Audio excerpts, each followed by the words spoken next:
Right, recording started. Hi, Ailsa. Hiya.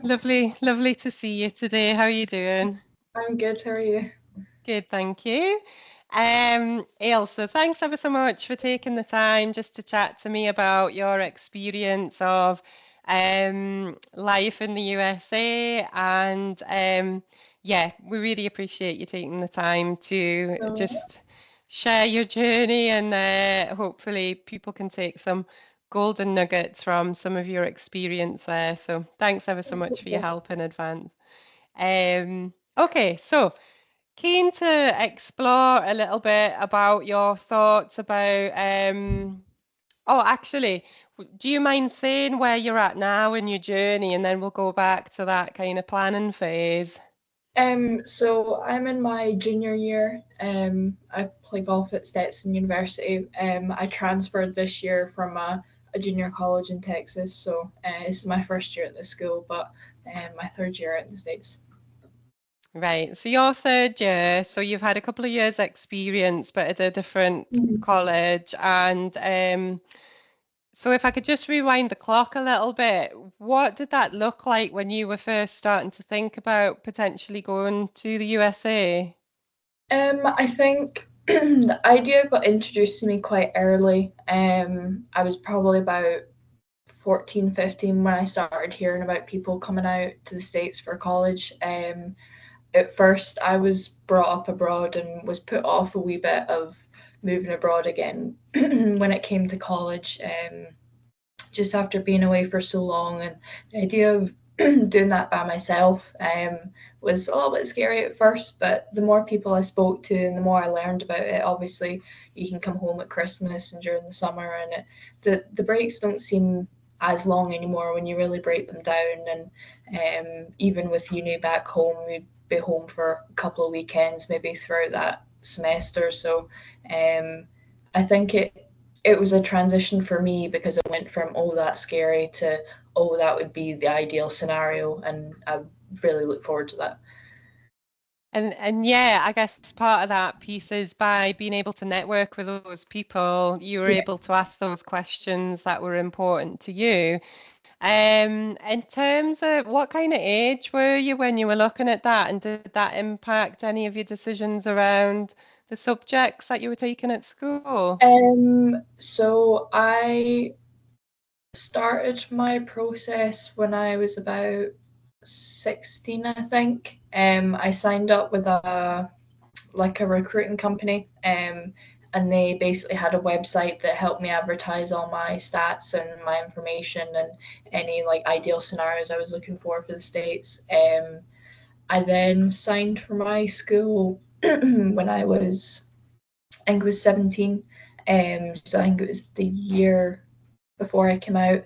Hmm. Um, so still, I was obviously still in high school, still taking my hires and advanced hires. So it still really wasn't sure what I was leaving high school with.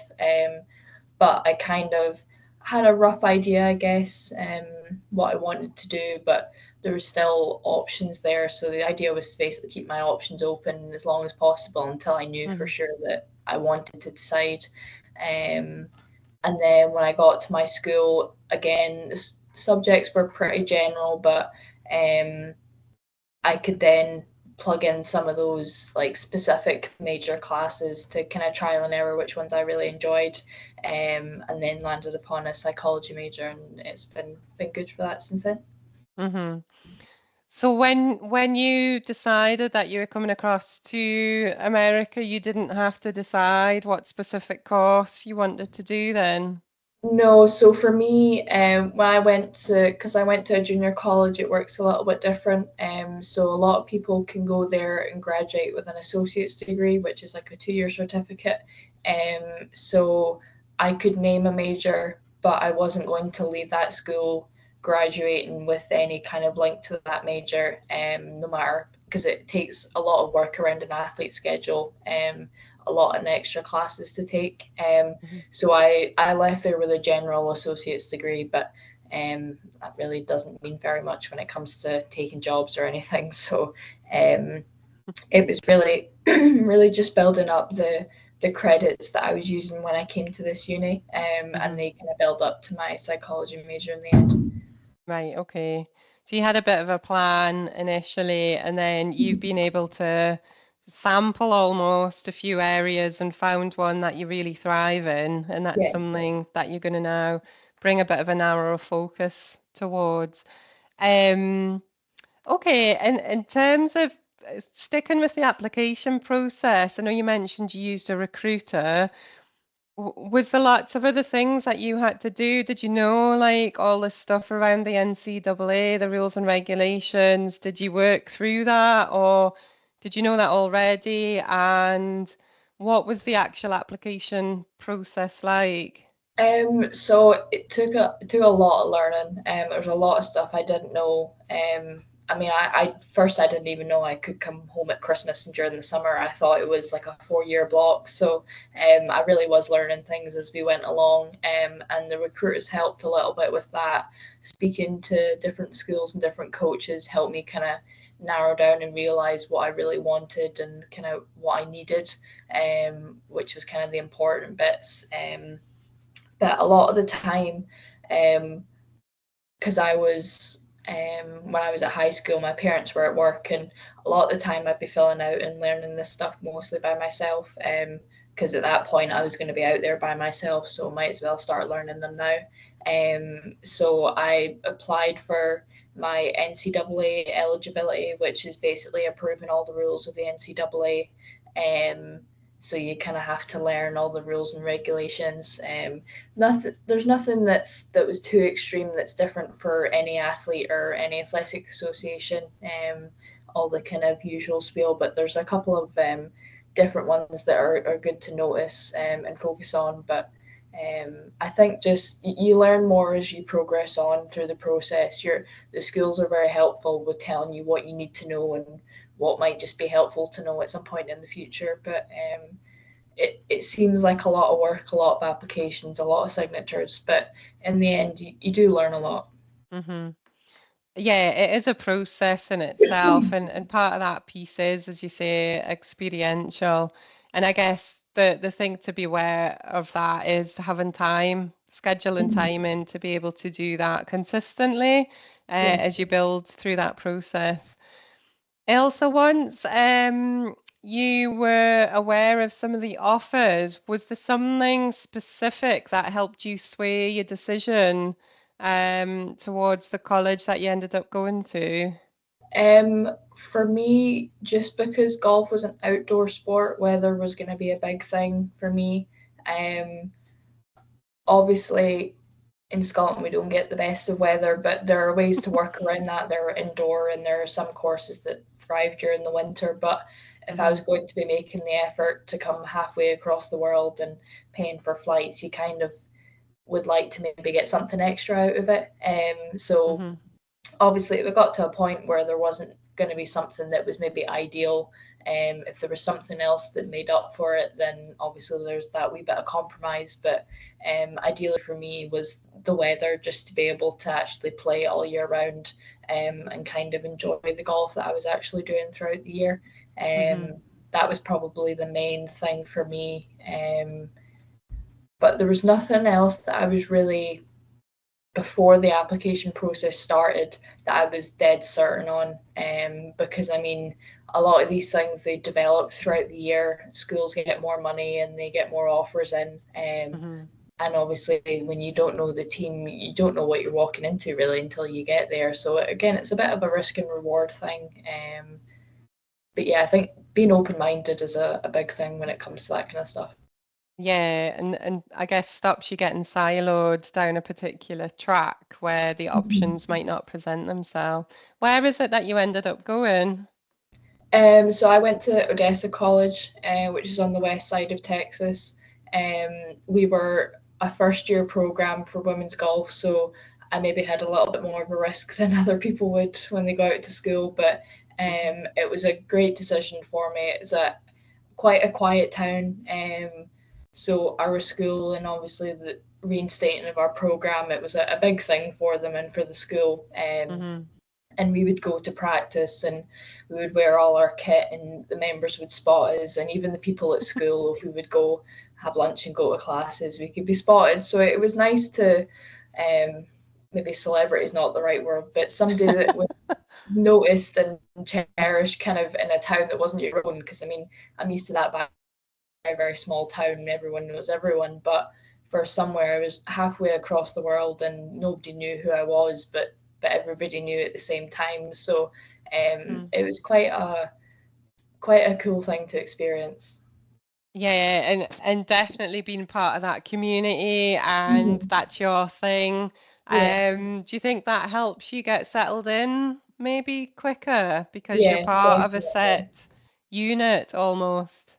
Yeah, so we the way it worked, we all lived together. We would go eat lunch together. Some of us would have classes together, and obviously we practice and went to the gym and stuff. So we were always together, and it was very, very often that we really had time apart, I guess. So we were always just that kind of team unit, and it's a little bit easier when you're a smaller team as well. Maybe a little bit different than teams of 40 because you can kind of split up and you can still tell who they are. But when you split up and there's only 2 or 3 of us, they're maybe not as recognisable. But no, it was a nice thing. And even at the golf club, if we were at practice, there'd be members that would come up and say, "Oh, my son did this," or "My daughter did that," and or "I've got a daughter that's going to do this." And it was always quite an interesting thing of people's viewpoints of us. And like they really just like, even we would come back from a tournament and maybe wouldn't have been the best in our lights, but they would say, oh, they were really proud of us and they were watching all the scores. So it was just like small things like that. It kind of just made your day. Yeah. Oh, it sounds really like a really uplifting, positive environment to be in, and definitely one where you can thrive with your golf as well. Yeah. In terms of that application process and using a recruiter and getting offers, were you aware of all of the costs associated with that and or did you get a scholarship? Is that something that was put on the table for you? And were you Yeah. aware of exactly what that covered and what you had to finance? Yeah, so that was one of the things that was going to be important to basically put out in writing at first. I soon realised, because for me, obviously you're associating with coaches over video calls and phone calls and emails, and it's very difficult to make a connection, I guess, with them when you're not seeing them in person and you're not able to just work things out. It takes sending an email and you've got time differences and you're applying in the morning and getting replies at night, sort of thing. So it's very difficult to kind of work things out. So putting everything out in writing is really important from the start, because there was some. I remember speaking to one school. It was one of the first schools that reached out to me. It was a uni. I can't remember what state it was in, but it was a state where it snowed about 3 months of the year. And they were a small Division 2 school. Reached out to me. The coach was really nice. The school was nice. And then came out with an offer and I think the scholarship was for about half of my schooling.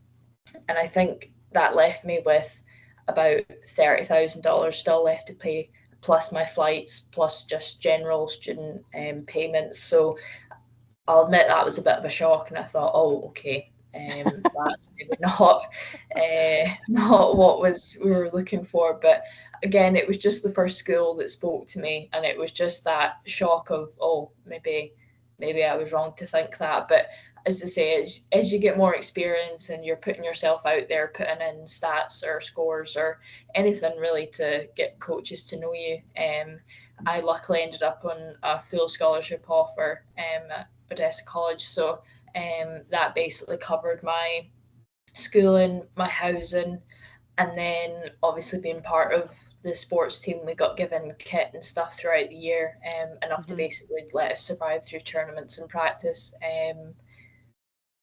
So yeah, it was a scary thing to think about.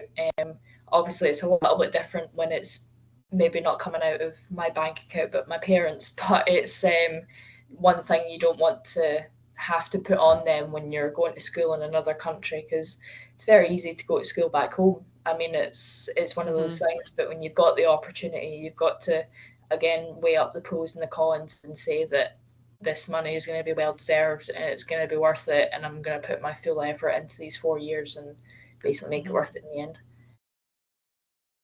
Oh, it's good to know. And yeah, it's important to recognize that even if you get one offer, there'll always be other offers, and you don't Yeah. immediately have to say yes.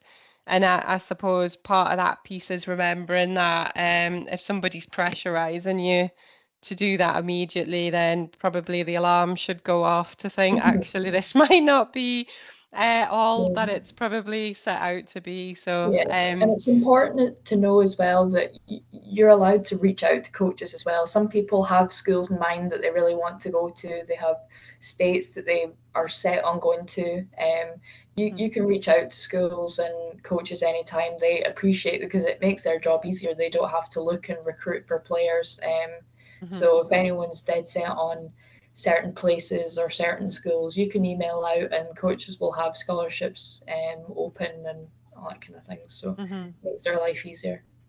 Ailsa, is there a set time? Is there a set time of year that people can do that only? There, I can't remember because for us, the only experience I've had with that is transferring from one school to another. There is one, I think there is a week, I believe it's in November, and I think it's usually the week that people designate for signing week when they commit to schools. I think that's the 1 week you're not allowed to speak to a coach, but I think usually throughout the year you're allowed to speak to coaches, but usually at least a year and a half in advance, I would say, is probably ideal because coaches are looking so far in advance nowadays for players. Some I know some players that have signed 2 years in advance before they even go out, still in high school, and they've already committed for their 4 years for uni. So too early is doesn't exist. You're better looking early if you've got your heart set on something. And I know doesn't hurt you. It's scary at first because somebody said no and I really wanted to go there, but there are so many schools over here and there's so many different things to do. You're better getting a no rather than not trying, I think.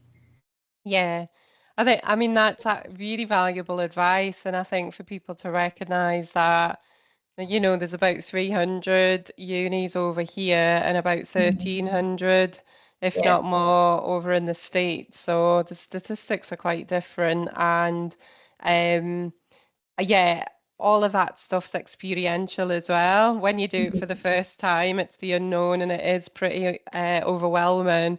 And Yeah. then you start to gather the information that people want to know, and then you can go into that conversational style. Okay. In terms of that preparation piece, if you can remember back to when you were heading to USA, was there some things that you did logistically, like visa, and did you have to do SAT? And also, what did that look like for you in a kind of social dynamic? Did you do like a leaving party? Did you have a thing to say bye to friends and family? Or did you just go, or did people go with you? What did that Yeah. all look like? So my process started probably the year. So I went out in August of 22. So probably around, I mean, it feels like I was filling forms out for the whole year before, but it was probably around January of that year I started filling out all my forms. So for my school, I had to fill out housing forms. You fill out deposits. You have to pick your classes, schedule for classes, all these kind of things, and then obviously the visa applications start. There, it seems like a lot of work. It's a lot of reading, a lot of very very small writing to read, a lot of signatures again. Again, I kind of did all this by myself, so it's maybe helpful if your parents want to help you out, but it's not too bad. It looks scary because everybody tells you it's really important. You can't mess it up. You need this to go out. Like it's the one thing that you really need, but it's not bad. I promise you. It's just one of those things that takes a wee bit of time. You really have to just do little bits every day. That's what I would do. Maybe do a form a day sort of thing. And you kind of just go about it in stages. I was misinformed when it came to my visa. I got told, I knew somebody that came out and told me that I could send my passport down to the embassy and they would do my visa and send it back up. You need an embassy appointment. I was told that too late in the year, so it was a bit of a rush for me, but there's plenty of time. So I went down to the embassy in London, had my appointment. I was in there for an hour maybe at the very most, and the queue was probably the longest part. And apart from that, it was a pretty easy job, and it got sent back to me a week later maybe.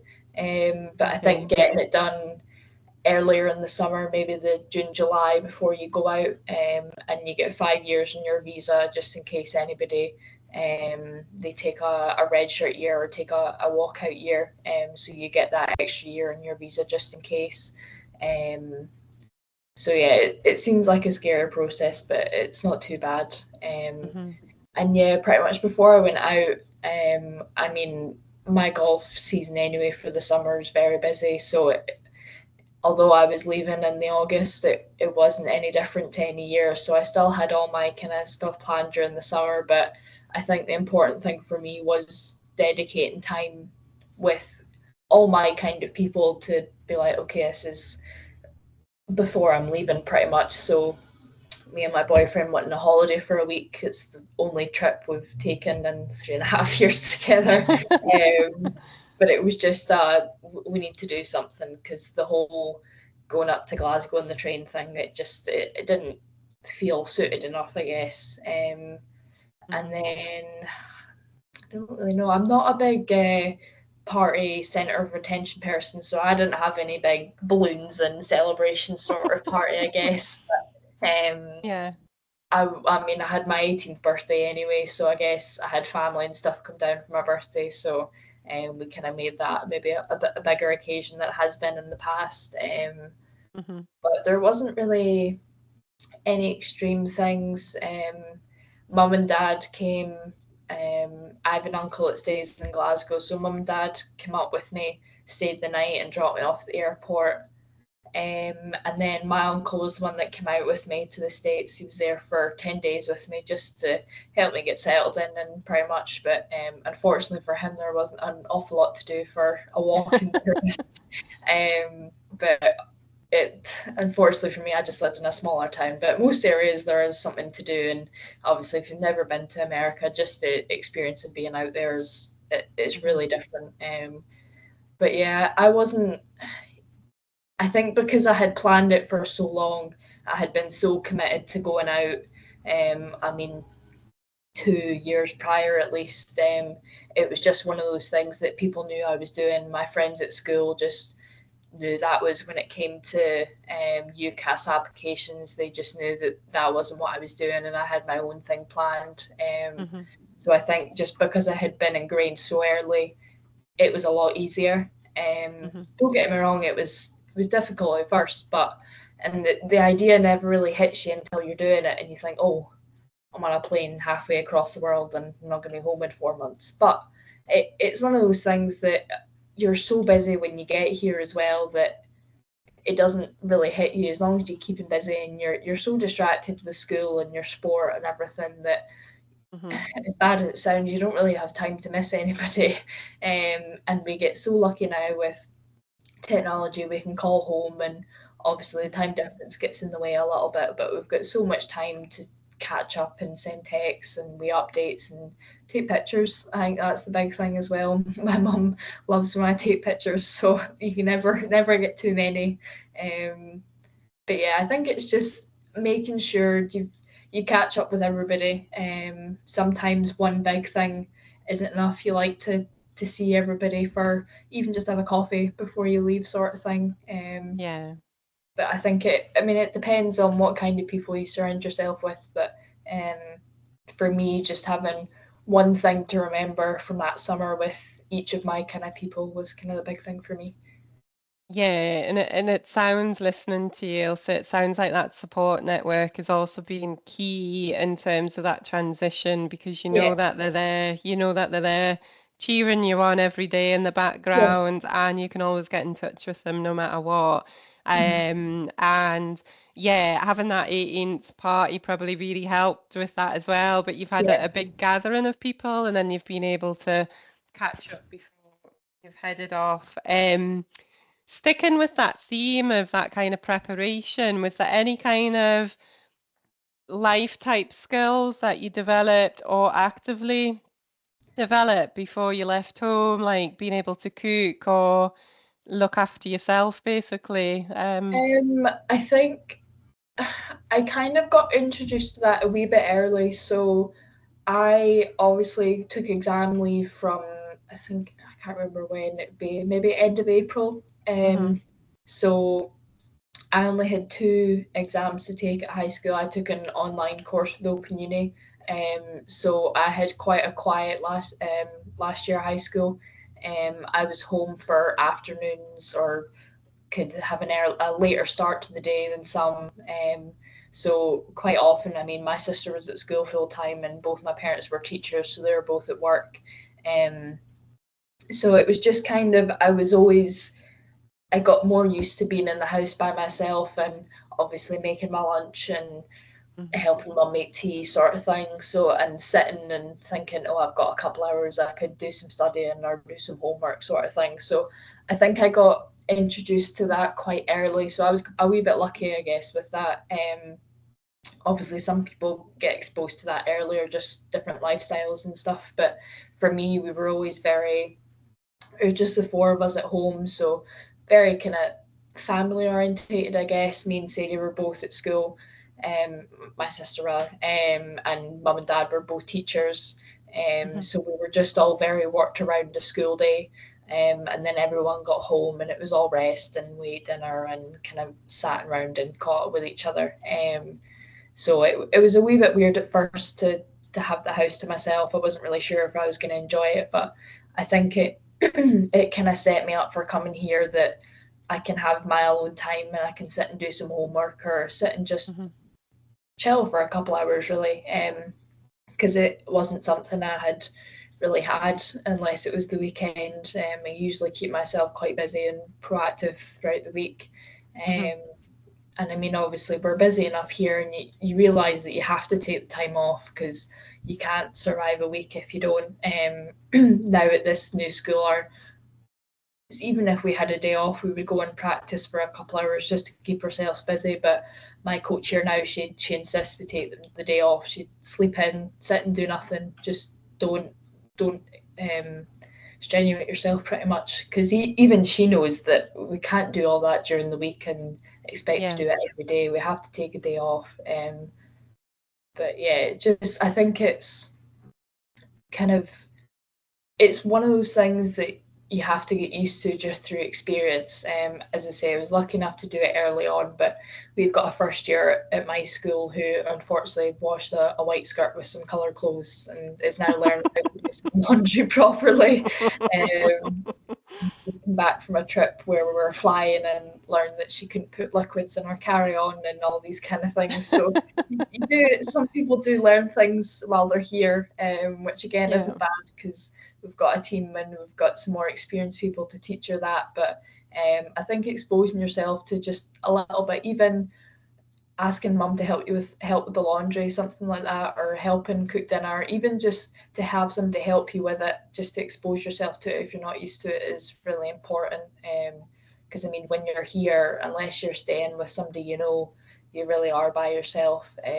Makes that sound a little scary, but I think starting to do it early is better because then you're more comfortable. But Hmm. sometimes I do still text my mum asking if I can wash something at a certain temperature just to make sure.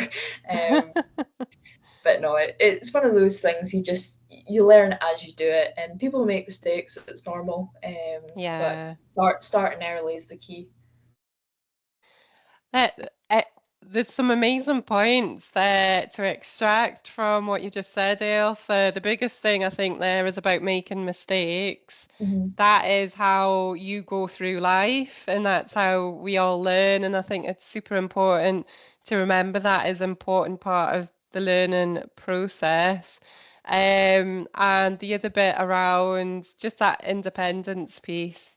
Yeah. do ask people, use your network. You don't know what you don't know. And so Mhm. having experience doing things can build your confidence so that when you're in that new environment, you've at least things that you know how to do, like the basics. I think that's really key. Kind of housekeeping things. So Mhm. all good. Um, Ailsa, in terms of heading out for the first time, was there anything that you found really challenging within the first 6 months? I know being a performance athlete and trying to balance your academia, there's lots of juggling that goes on with that. Is there anything that stands out for the first 6 months that you had a wee struggle with, and how did you deal Um, with it? I think the big thing for me was the weekly schedule. Because Mhm. obviously back home, obviously when you're at high school, you're so used to um, Monday to Friday being your week, and then you get Saturday, Sunday as your weekend off, and those are your days off. Like unless you've got homework or anything, those are your days to rest and recover, and that's it. But I think the big thing for me was that every day was every day was productive. And I think I learned to cherish an afternoon off or a couple hours before I go to bed to sit and relax and just do nothing pretty much. And I don't think we realise how simple things like sleep and what you eat and just looking after yourself, how important it really is. Because I mean, I'll admit, when I was younger, I did not have the best sleep schedule. I was very happy to stay up late, and even if it meant getting up early in the morning, I was just so used to doing it at that point that I thought that that's how I should feel. But makes me sound old, but going to bed early is it's the best thing I can do for myself now. Mhm. And I've learned that here especially. That's one thing that I basically promised to myself was to look after myself when I got here. Um, because it is just so full on, and here with the heat as well, it just takes all the energy out of you. So even a couple hours work can feel like four, just with the heat and how much work you're actually doing within those couple of hours. Mhm. Because I mean, for us, it's a long day. I mean, it's my busiest day during the week. We have practice from 8 to 8:30 to 11, and then I have to come back, shower, have lunch. I have class from 1 to 2, class from 4 to 5, and an online class from 6 to 7. And although those bursts aren't very long, it's a long day. It takes an Yeah. awful lot out of you.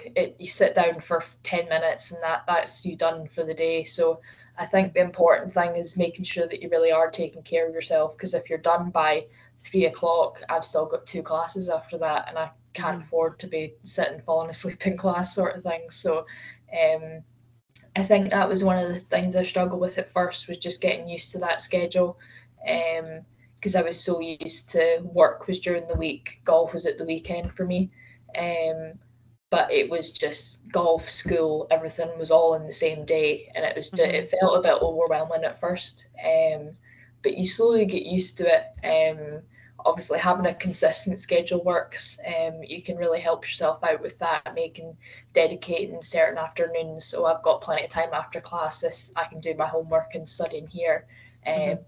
and basically just really saving your weekends for doing stuff that you do at the weekends, whether it's sitting having a chill day or sitting and dedicating the time to make yourself some lunch. Just something that you wouldn't necessarily do during the week, because your days really can get mixed up. I mean, for us traveling wise as well, sometimes we're traveling on a Saturday and a Sunday, so we don't Mhm. get a weekend. A Wednesday is now my Saturday, so I do cherish the having the morning off, and obviously I've got the afternoon off. I can phone mum and dad and phone home, and basically just have that kind of um, the week wind up pretty much, and just kind of reset for the week, and then Yeah. we're back to it on Sunday again. So it can be a very quick turnaround. So I think staying consistent and taking care of yourself is probably one of the most important things I learned.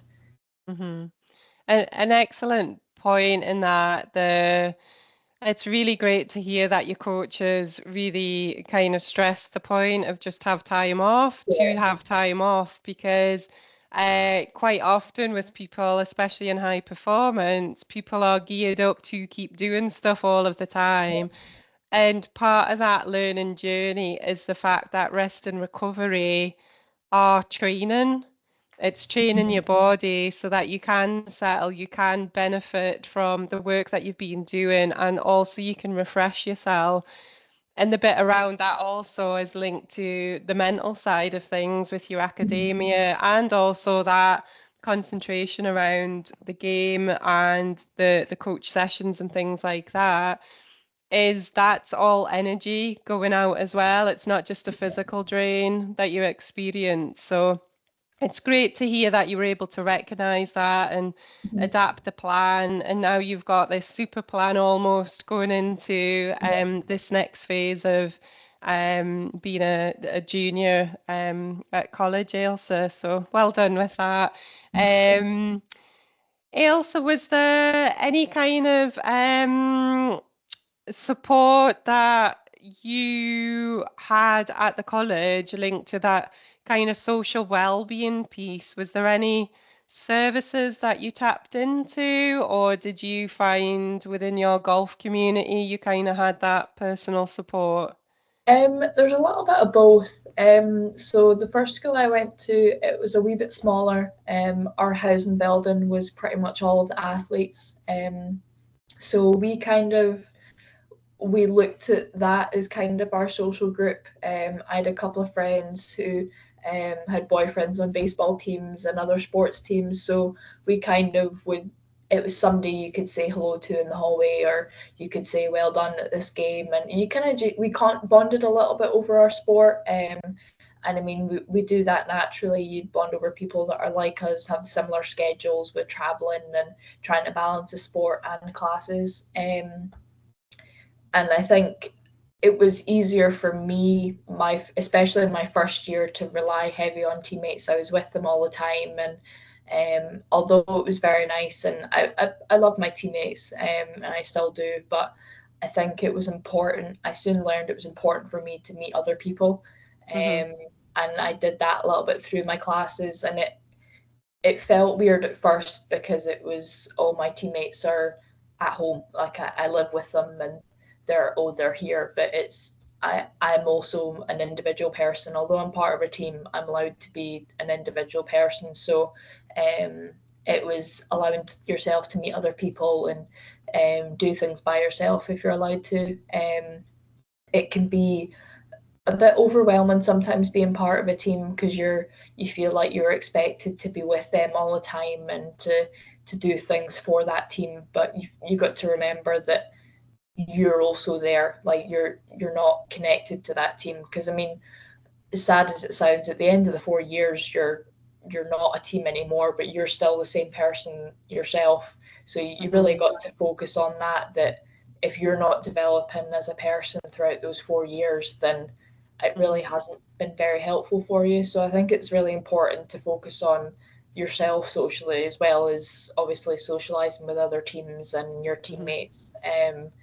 But I was quite lucky. One of my teammates, her family lived in our town, so I kind of got to bond with her family and things over that. And I have plans to visit them for Thanksgiving this year. So that was another kind of lucky connection that I made. And they were basically my American family. I Hmm. would say that they are. My parents know that also. So and quite often her parents and my parents talk quite a lot. So it's one of those things that I know somebody in that country, in that state, that I can go Hmm. and visit one day, and they can say the same. Oh, I know somebody in Scotland that I can go and visit one day if I ever find myself over there. And it's quite a cool thing to think about. I don't realize that until I go back home, where a lot of people don't often leave Dumfries and Galloway. So it's Hmm. quite a cool thing to say. No, I've got a friend in Texas, halfway across the world, and she came to London last year, and I went down to visit her, and it was a weird thing for me to experience. I had my boyfriend there, obviously, who I associate with home, and her who I associated with school and being out here, and it was really weird to have those two worlds interact. I wasn't really sure how I was going to feel about it.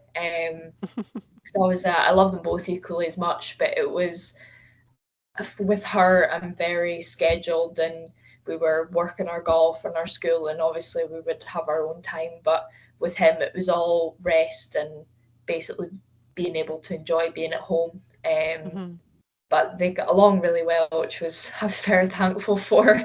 But it was there's just small things like obviously because she's American, I find it easier to use Americanized words with her, say soccer instead of football, gas instead of petrol, all those kind of small things. And if I was to say that back home with no American in the room, I would be called American and be made fun of.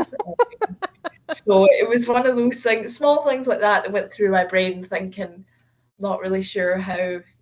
Obviously, when I go back home, my accent comes out a wee bit more, and I was thinking, well, don't really know how it's going to go, but I think it's one of those good things as well, is to make even just one person. Obviously I still speak to all my teammates and still support them at their next schools, and I mean, my phone's got about 6 golf tournaments open from keeping up with scores from everybody playing, but I had that one teammate that I really connected with and her family, and I can say that probably till the day I die, that I made a friend out there and that I can text her and we can do things and meet up, and I just know that it's going to be the exact same as when I left. It's brilliant to hear, and going on a sports scholarship or uni in America and doing sport, I think it's not just about that. It's about the sense of community. It's about, like you've mentioned, about assimilating into their culture, being part of that, being open-minded. It's about connecting with people who are your cheerleaders and who support you. And also what you mentioned there was around that key bit around recognizing the strength and importance of athlete identity in the community that you then bond and link into with that, but also recognizing your personal identity and key to continue to develop that as you go, which sometimes the water can get a bit blurred with that. So great to hear, and you've had a great experience, Ailsa. Um, just to finish up, I think just a couple more questions. I'm aware of time. Were there any kind of hidden costs that you weren't aware of? I didn't notice too much my first year, just because the area we were in, we weren't really able to do an awful lot outside of school and golf. My kind of social base was socialising with my teammates, or we would socialise over our golf, or obviously visiting that family that I knew. But I think here, I think just because coming out here is expensive, you kind of put yourself off of spending money to be a wee bit social and doing things that you wouldn't necessarily do. Obviously, some parts of America are more expensive than others. Here, because I'm in Florida, I'm about an hour from Orlando and about 30 minutes from Daytona Beach, so there are touristy areas around me where they can be quite expensive to go and do things. But most important thing to remind yourself is that it is okay to spend money, and there are so many opportunities out here to make money, or to basically get some sort of support. One thing, I work at our school. I do small things like working at our home games. So we have like our football games. You stand there and pack away goals and pick up flags and throw in the ball. Obviously, when you're on a visa, you can't work off of campus, so there are certain regulations you've got to stick to. But I think like small things like that help. Even just with me, it's just that the guilt of spending money, I guess, on things that aren't for a purpose. But small things like that, even just to keep yourself busy at the weekend, if you find that you're getting bored, just having a wee basically getting paid to be Stetson University's #1 fan. So it's quite a good thing to sit and watch the sports as well. And even last year at my last school, we had a student come in, and there was a female health survey, and you can get paid, and you did over a span of 2 years, I think it was about $200, and you fill out a survey every 3 months. And I think I got a $30 voucher or something, and just small things like that. There are so many opportunities that if you're worried about costs, and there's extra scholarships that you can apply for, it's really one thing to look into, because there are so many out there. And it was one thing I never really thought about until you get that one email and you think, oh, that's actually quite a good way. It doesn't take too much effort, and it it fits into your schedule. And I mean, the guy here that does my work, he's very accommodating to the fact that I'm an athlete, and obviously I travel quite a lot, and you can just pick hours, and there's a whole game schedule. So I think if you're worried about small things, there's not too much out here, but there are so many other ways to make up for it. Okay.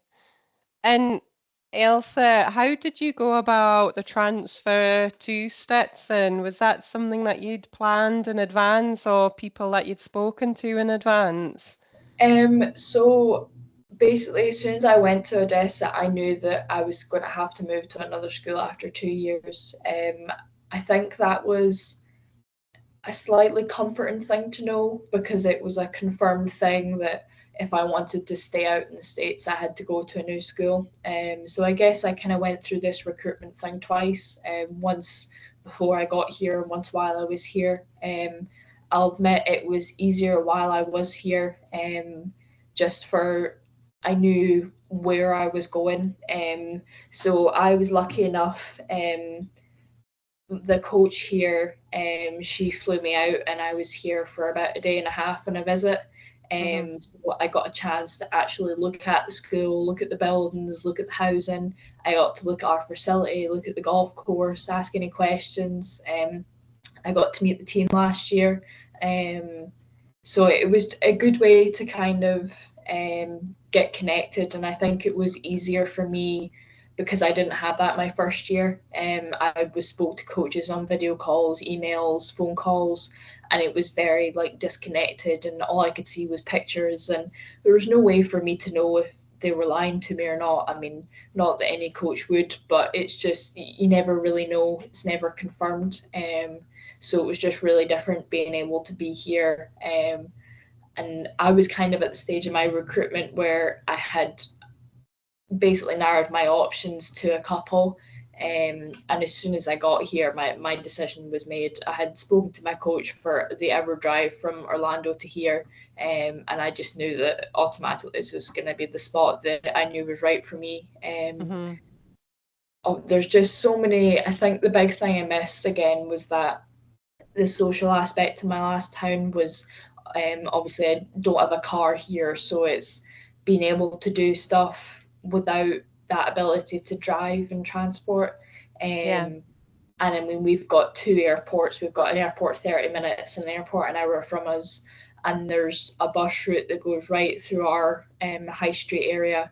There's a downtown area which is half a mile walk from our campus. So there's so many things, and I think being able to look at the area is really important. And I think that's certainly one thing I was looking for when I came out for this year.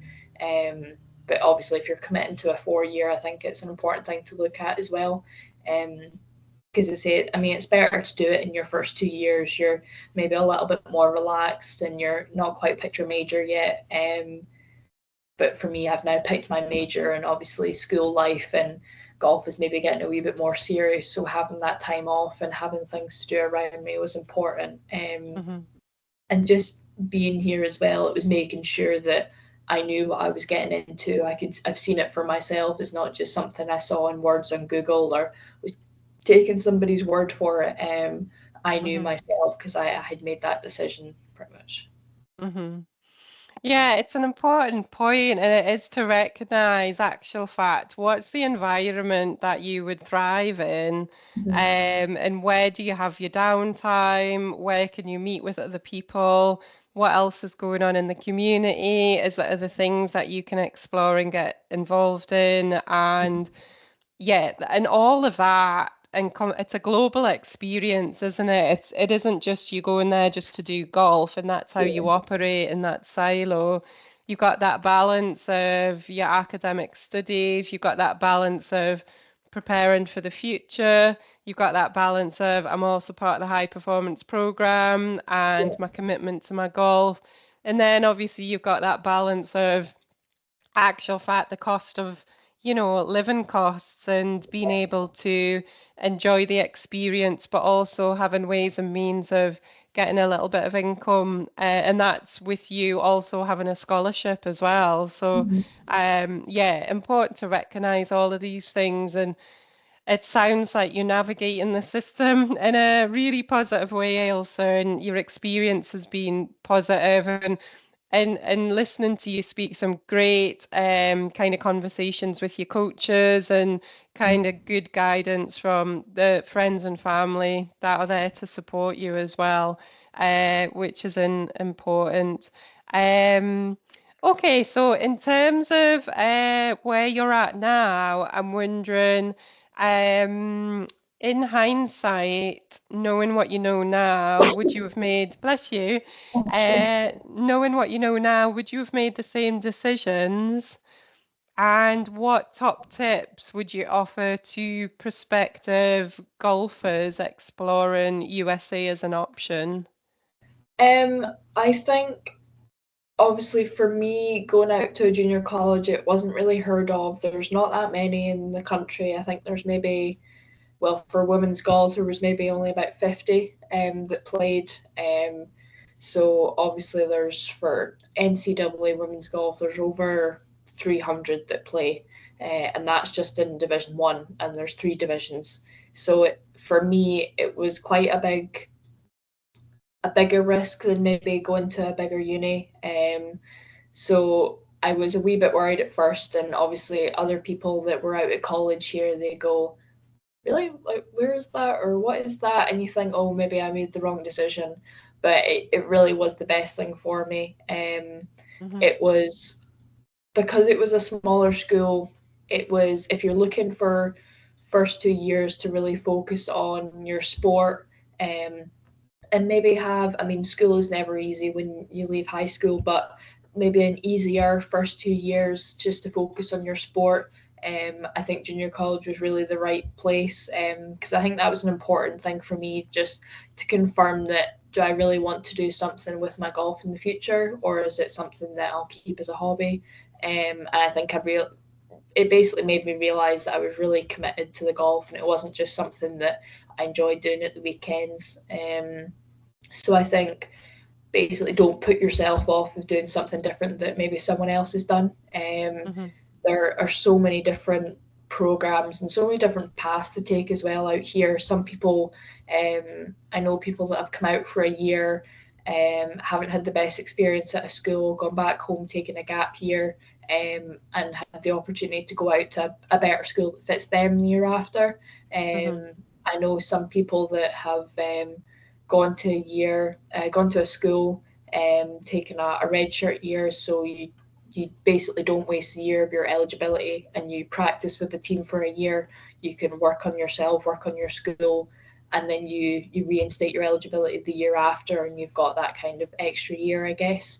Um, there are so many different things, and I think the big thing is being open-minded and just being confident in what you want. Hmm. Um, Obviously you're not going to know until the process starts, and obviously it gets a little bit closer, but once you know what you want, go for it, because there are so many different places and so many different people that offer that, Hmm. and they'll be looking for somebody that wants that too. So if you're really set on having something, go for it. Don't be scared to ask for something. Coaches appreciate the questions, schools appreciate the offers and the emails. Hmm. It may seem annoying or like you're pestering them at first, but I promise you, or two. if you make it obvious that you want something right from the start, and they can't offer you that, then it saves your time. And there are so many different schools that offer so many the same things, and sometimes different areas, different school sizes. And I think really doing your research and finding out what you want is really important from the start.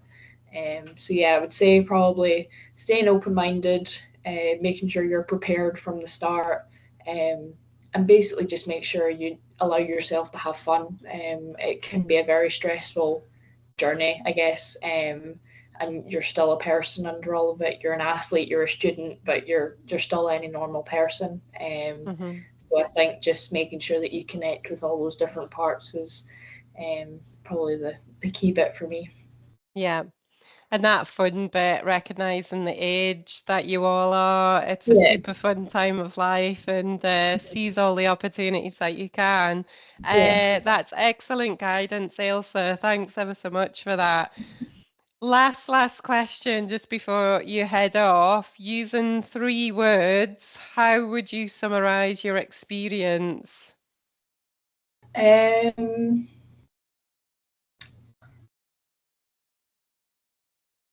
let me think. I'm gonna go exciting. Um,